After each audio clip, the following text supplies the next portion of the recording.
oldukça hengameli bir akşam yaşandı dün. Mutlaka bir karar çıkması gerektiği Antonio Costas da baskı uyguladı ve bir anlaşma çıktı. 90 milyar euroluk kredi, ancak Fransa ve İtalya'nın, başta Fransa ve İtalya olmak üzere Belçika'nın tutumundan yana tavır almasıyla bu Brüksel merkezi Euroclear'da bulunan 210 milyar dolarlık paraya, yani Rusya'nın blok edilmiş mal varlığına şimdilik kaydıyla dokunulmaması kararı çıktı diyelim. Sen nasıl izledin, nasıl gördün bu Avrupa Birliği'nin bu konudaki ısrarı, dünkü yapılan tartışmalar sonunda çıkan sonucu, ki Rusya'nın da ultimatomvari açıklamaları vardı bu konuya ilişkin olarak. Ben fazla uzatmayayım, sözü sana vereyim. Şimdi en sona pardon.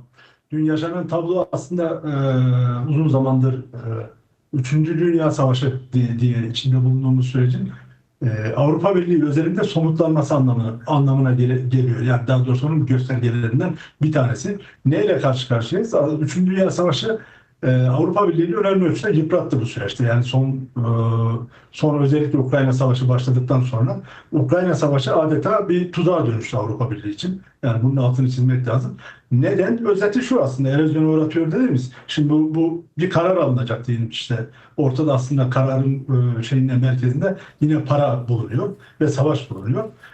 Birincisi şunu, karşımıza çıkan tabloda, yani uzun süreli tartışılmaz da bunu gösteriyor. Zaten haberde de anlatılıyor.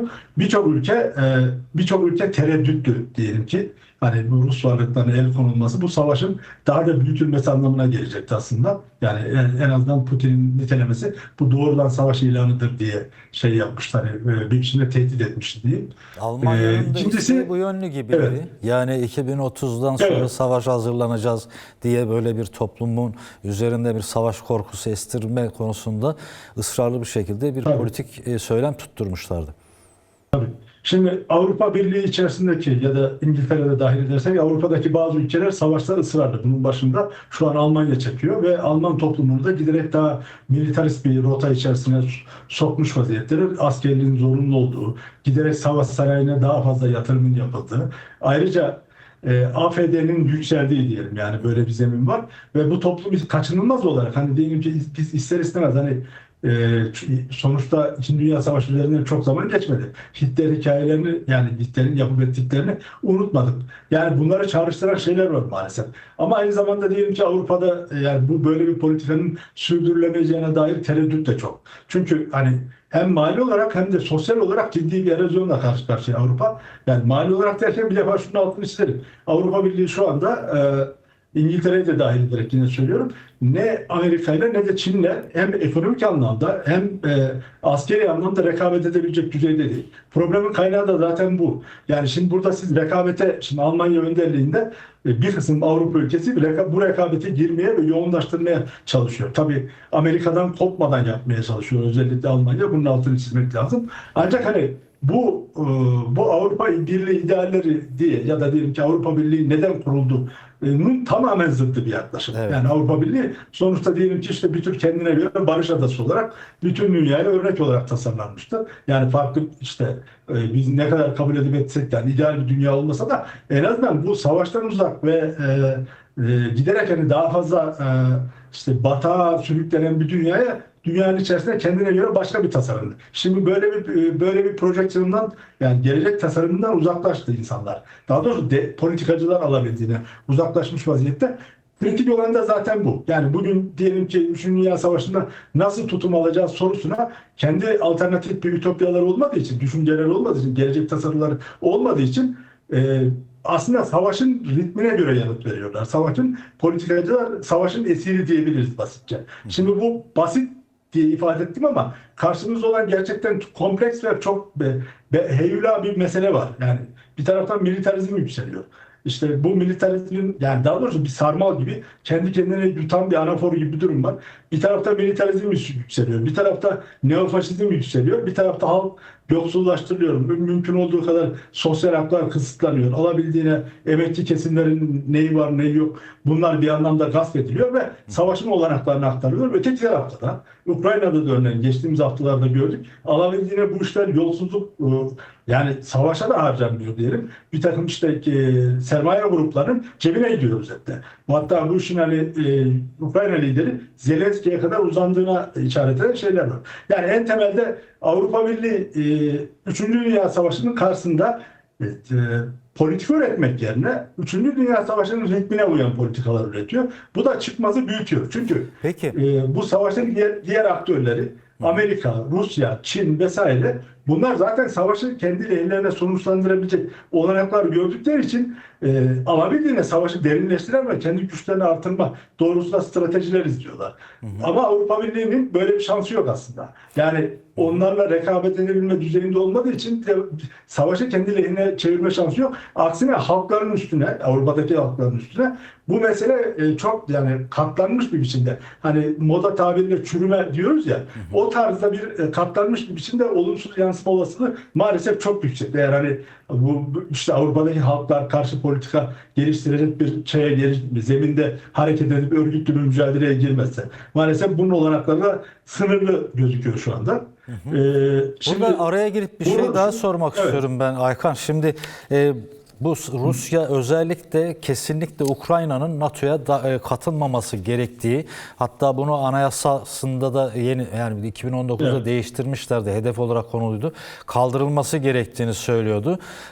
Şimdiki Genel Sekreter Rutte bir soru üzerine şöyle bir yanıt veriyor. Diyor ki yani pratik anlamda diyor birkaç müddet bildiğin gibi NATO'ya üye olmak için tam oy birliği gerekiyor. Yani buna itiraz eden ülkeler olacağı için diyor pratikte NATO'ya üye olamaz diyor. Bu gerçekliği kabul etmiş gözüküyorlar. Bir diğer taraftan da şimdi bu savaşın esas başlatıcısı herkesin bildiği gibi Amerika Birleşik Devletleri'ydi. Avrupa Birliği'ni de vasal olarak kullandı, peşinde sürükledi. Şimdi ben bu savaşı bitireceğim diyen bir Donald Trump var. Hatta yarın Miami'de gerçekleştirilmesi beklenen bir toplantıya Rusya Varlık Fonu Başkanı Kirill Dmitriev'in de katılacağı söyleniyor ve dün Beyaz Saray'dan yapılan açıklamada da Trump diyor ki Ukrayna barış için bir an önce elini çabuk tutmalı diyor. Bir taraftan böyle bir basınç oluşturulmuş durumda. ABD'nin farklı hesapları var. Zaten Avrupa Birliği Rusya'ya enerji bağımlılığından kurtulacağım derken tamamıyla tersi bir şekilde Amerika'ya %35 daha pahalı bir şekilde bağımlı hale getirildi. Bu ayrı bir sorun. Bunu birebir gündelik hayatlarında insanlar da yaşıyor, sanayi sektörü de yaşıyor. Ama şimdi gelinen noktada Avrupa Birliği'nin de elinde işte bu savaşın barışla sonuçlanması için masada olabilme derdiyle bu blok edilmiş para üzerinden bir politika mı yürütmeye çalışıyor? Yani ben de varım demek için mi bu tabiri caizse gaspçılık aslında bunun adı. Uluslararası hukuka göre yasa dışı bir şey yapmaya çalışıyorlardı. Buna Belçika Başbakanı kesinlikle karşı çıktı. Arkasından da Paris ve Roma'da bunu destekleyince zaten Macaristan gibi, Slovenya gibi ülkeler de bu konuda ters bir tutum sergilemişti. Yani von der Leyen isteğine karşı. Yani bu defter kapanmıştır diyebilir miyiz bu bağlamıyla? Şimdi şöyle bir defa problem zaten şu aslında Ukrayna Savaşı ile ilgili ne olacak? Şimdi Trump'ın Ukrayna Savaşı'na çözüm diye sunduğu barış planının bir defa daha doğrusu savaşın kendisi tamamen uluslararası hukuku ve genel anlamda bir tür adalet arayışı varsa bunu reddetme üzerine kuruldu. Bu yüzden hani bu savaşın ne savaşın kendisinden ne de savaşı çözecek olan yani şimdiki diyelim ki işte barış anlaşmasından adalet beklemek yerinde olmaz. Yani böyle bir şeyin karşılığı yok maalesef. Yani şimdi aynı zamanda savaşın yani savaş geçici olarak duraklayabilir ama kalıcı bir barışın maalesef olanakları hani şu anki 3. Dünya Savaşı koşullarında zor gözüküyor. Yani hem adaleti sağlayacak aynı zamanda da sürekliliği sağlayacak bir barış anlaşmasının hele Trump'ın hani mantığı çerçevesinde şekillenen bir barış anlaşmasının geleceği yok maalesef olmaz. Ancak hani bu şu anlamda hani Trump'ın attığı adım Yani her şeye rağmen hani iyi kötü en azından insanların ölmesini sonlandıracak olma anlamında pozitif yani bence. Bu yüzden şey yani şu Dünya Savaşı'nı tabii ki sonlandıracak ve yani bizi ne derler umduğumuz güzel günlere kavuşturacak bir şey değil ama en azından pozitif bir adım olduğunun altını çizmek lazım. Bu Avrupa'nın tutumu ise Avrupa dışlandı bu süreçte. Yani şöyle işte, özellikle bu Amerika'nın strateji belgesine baktığımızda Evet. şimdi Rusya düşman olarak tanımlanmıyor. Bu Rusya'ya karşı zaten Putin bugün sanıyorum bir açıklama yapmış. Bu belgeyi okuması gerektiğini söylemiş. Kendilerinin düşman Amerika'nın stratejik ne derler düşmanlar arasında gösterilmediğini söylemiş. O yüzden hani NATO üzerinden bir savaş ilanı vesaire beklentisinin hani en azından Amerika'nın uymayacağını söylüyor ki doğru bu. Amerika sonuçta şu anki Trump yönetimi bir defa Putin yönetimiyle çalışmak istiyor. Bu doğrultuda adımlar atıyor ve Avrupa'nın geneli hissettiriliyor bu süreçte. Giderek tamamen hani, gelecekle ilgili karar veremez. Özellikle Ukrayna ile ilgili karar veremez hale getiriliyor. Asıl tabii ki bir de Ukrayna'nın Denklem dışına itildi yani şu an. Denklem dışına itilmiş oldu. Yani bu süreç onu gösteriyor. Evet. İşte kalmak Evet, için NATO ısrar ediyorlar da mesela tekrar araya girdim kusura bakma. Almanya Şansölyesi Merz Hazretleri demiş ki Rusya savaşın yol açtığı zararlar için tazminat ödemezse Avrupa Birliği'ndeki dondurulmuş Rus varlıkları kredinin geri ödenmesinde kullanılacak demiş. Bunu diyen Almanya Şansölyesi 2. Dünya Savaşı'ndan bu yana Polonya'nın talep ettiği tazminatları ödemeyen bir Almanya aynı zamanda. Onu da hatırlatmakta fayda var. Tabii, tabii. Aslında yani burada hukuk tartışmıyoruz. Burada güç üzerinden kim neyi dayatır ve kabul ettirirse yani gerçek olan bu. Yoksa diyelim ki bütün bu savaşın hani başından sonra her şey yani uluslararası hukukun tamamen dışında. Şimdi şuna işaret etmek istiyorum. NATO'ya Ukrayna'nın alınmamasını aslında isteyen Trump yönetimi.